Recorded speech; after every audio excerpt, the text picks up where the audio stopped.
Hi guys, welcome back. It is Chrissy the Crystal Indigo, and I am here with an energy update for the collective. We are in full swing of the new age of Aquarius, and I want you guys to make sure that you are checking out my stories on TikTok and Instagram because I am giving you updates every day. As well as try to register for the events because this will be life-changing, especially when it comes to your spiritual journey, spiritual awakening journey, etc. So we're going to dive into a collective update, and what I asked was I need information for the collective about the new age of Aquarius. Like, what are we gearing up for? What is happening with us? Who are our guides? So make sure you share this video, you subscribe, like on YouTube, comment below what you thought about the update, and I will try to get these out weekly as much as I can. So we're going to dive in. The first deck that I am using is the Thoth Tarot deck. All right, so we have the Thoth Tarot deck. All right, and so this is by Aleister Crowley. And so when we get into Thoth, you got to look him up. He's very, very, very, very unique. All right, Aleister Crowley. So we get the Queen of Cups coming out. Now you'll notice that these cards are a bit different than your regular tarot cards, right? But when you look up Aleister Crowley and understand like what type of work he did in the past, you will be intrigued. But the first card that we have out is the Queen of Cups, all right? And when we're talking about the Queen of Cups, in this energy, it is the mothering energy. It is being, taking care of the home front, etc. But when we get into the Queen of Cups, this is also the reassurance, the self-love for self, meaning that with this Queen of Cups, I can be emotional, I can be motherly, but at the same time, I can also run my business and I can also step up and stand on it. Does it make sense? So sometimes when we often see the Queen of Cups, the first thing we go to is like, oh, emotional, very emotionally mature, etc. But no, this energy here with the Queen of Cups is also standing on business and also keeping things in line. So it's not that energy of the softness, right? I can exude my emotional side, but I also can stand on business. All right. The next card that wanted to show itself, we have the Seven of Cups. Okay, we have the Seven of Cups. Now here, normally we're thinking, oh, we have so many choices to make, we have so much to do. No. With this Seven of Cups, this is the energy of using your gift of discernment, right? So when we dive into the Seven of Cups, this is using your gift of discernment. This is also making sure everyone's on the up and up, but this is also making sure we're making the right moves and decisions, okay? Because with the Seven of Cups, we have so many choices here, but again, there lies deception as well. And what do your gift of discernment say? And when we get into this for you guys that's on your spiritual awakening journey, we all are on our spiritual awakening journey. You don't get just one, you get more than one. This is like, we have to be on point. The Four of Cups, this here is like, three's company, all right? If you know what I mean.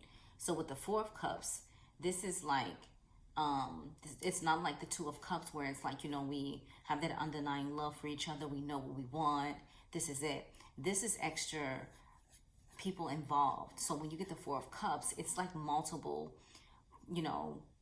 things happening at once, whether emotional, physically, or mentally. And this here is saying for us, we as a collective, we have to, again, go back to our gift, our gift of discernment, because we have all these things going on with our awakening journey and what's happening in the process. But we have all these things happening. Like, for example, you may be, having more than one mentor. You may just need to tone it down to one. You may have been dipping and dabbling in different spiritual practices, and maybe you need to, check your ashe to say like, hey, this is what's in my ashe. This is what I'm going to stick with, instead of jumping around to different spiritual practices, right? Because we both know that doesn't turn out so well in the end, right?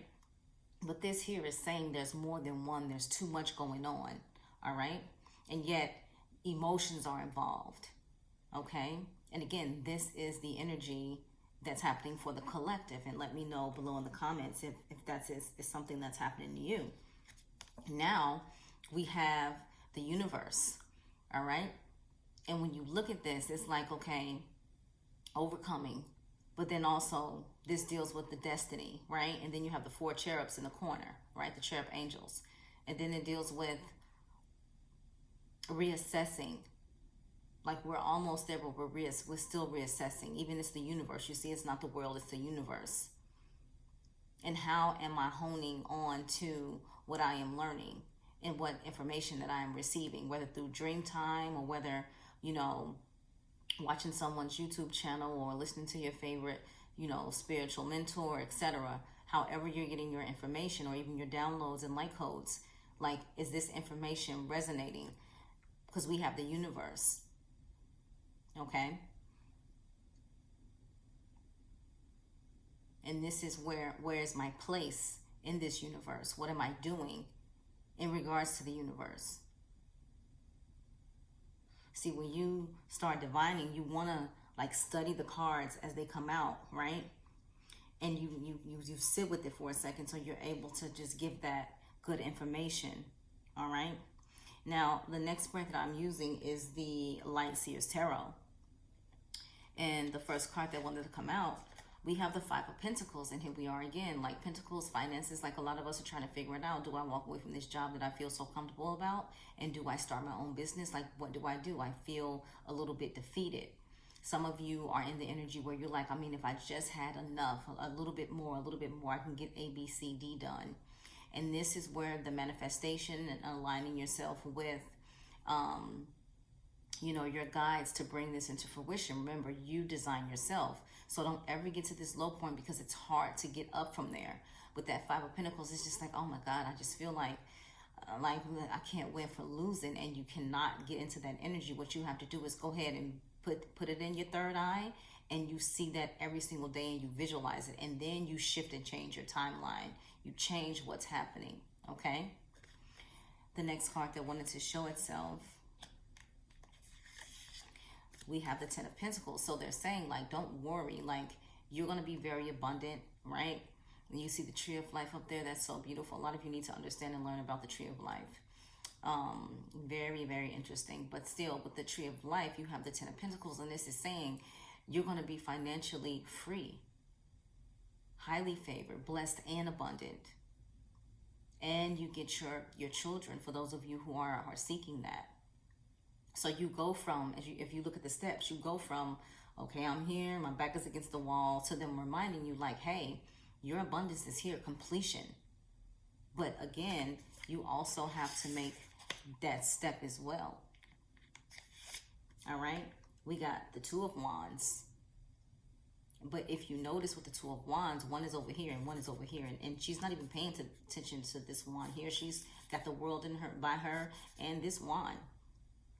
So some of you guys are in that energy where you're like, you know, what is happening? Like, you know, where is my divine counterpart? Where is my life partner? Who, you know, there's a little disconnect. We're not seeing eye to eye when it comes to the 2 of Wands. Because when you get the 2 of Wands, it's like we're taking on the world together. But here, it's like, okay, you are on pause mode, and I'm figuring this out. So that's a lot of the energy that's happening within the collective too, okay? Now, we'll dive into the next card that wanted to show itself. All right. We have the temptation here, the devil, the temptation, right? And it's like higher levels bring bigger devils. And it's like you're trying, you're pushing through, and it seems like every time you take a step, it's like these tempting scenarios are put forth, you know, towards you, excuse me. And it's like, okay, do you want the right or do you want the left? So again, getting rid of the temptation and really going within and aligning yourself to what it is that you really want, and then allowing yourself to know that you can have exactly what it is that you're asking for. Now, what did I tell you? The overall energy is the King of Pentacles. The King of Pentacles. Look at that smile. Okay, like listen. All right, no worries. No worries. So they're saying you're going to get to this King of Pentacles energy. But again, how are you treating yourself? Do you believe that these things can happen? I mean, we've seen so many miracles and everything take place in our lives when we just manifest, when we shift our focus, when we are focused on a certain timeline and we get to that timeline and we're like, great. So if you notice things that were working, don't stop doing those things. All right. Next, we have the Karma cards. All right.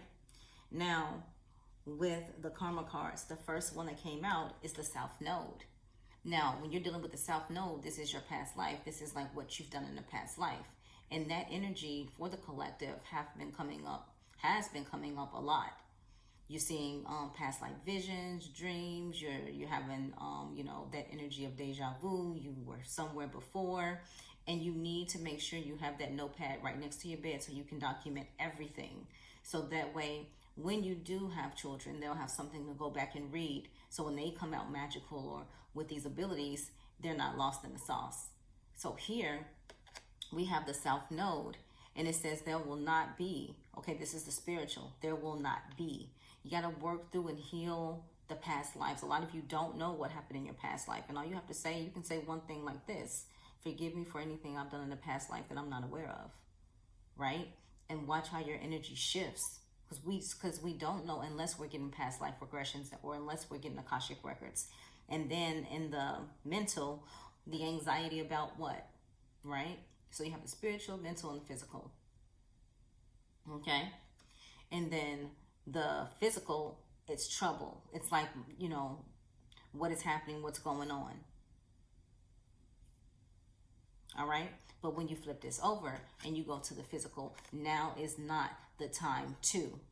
You have reconsider, remember. So going over, these are your karma cards, going over your past life, because this is dealing with the South Node. Let's go in there and tackle it, heal it. Remember who we were, because it's a part of who we are now, and move forward.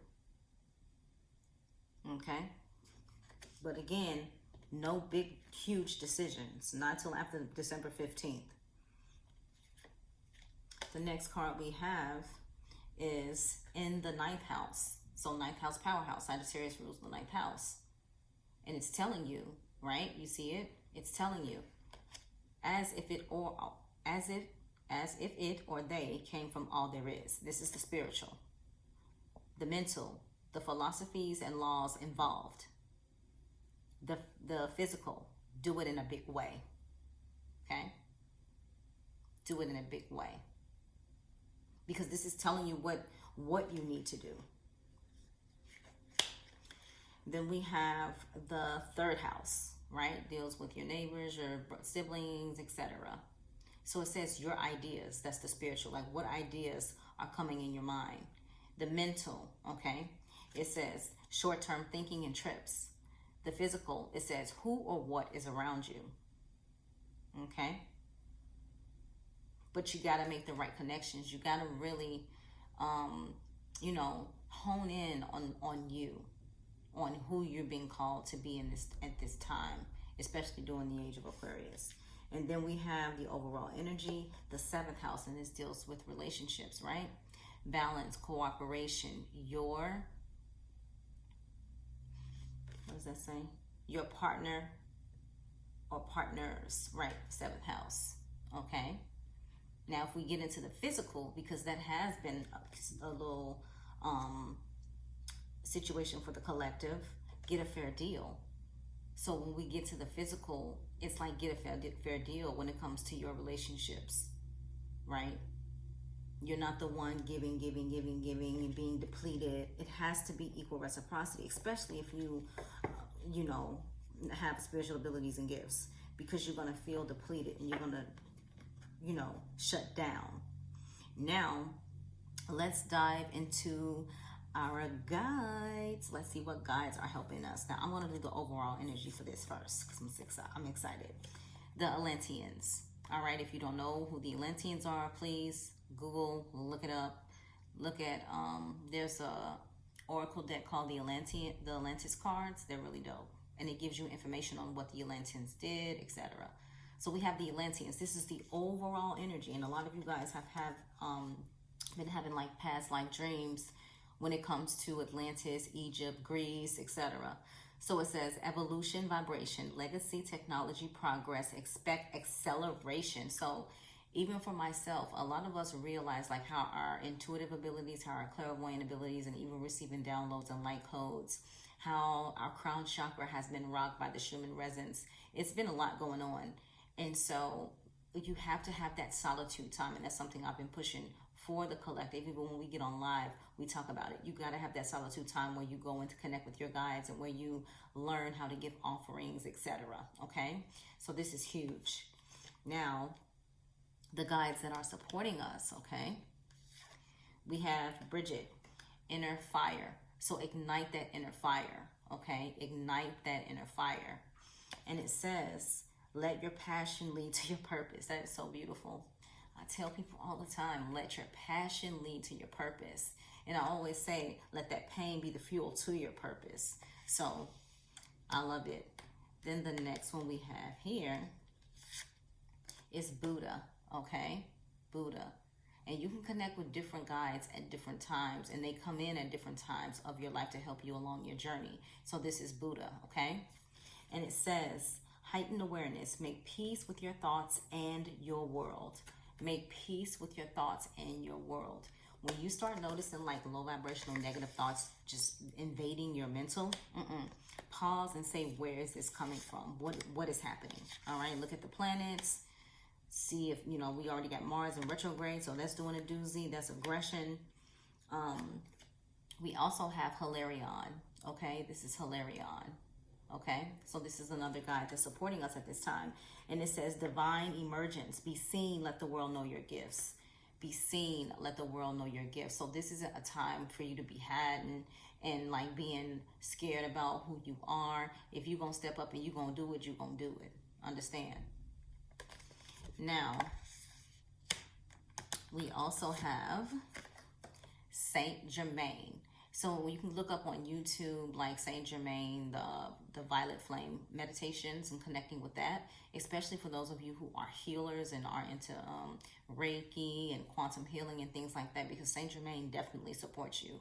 And there is a technique with the Violet Flame where you can help support your clients.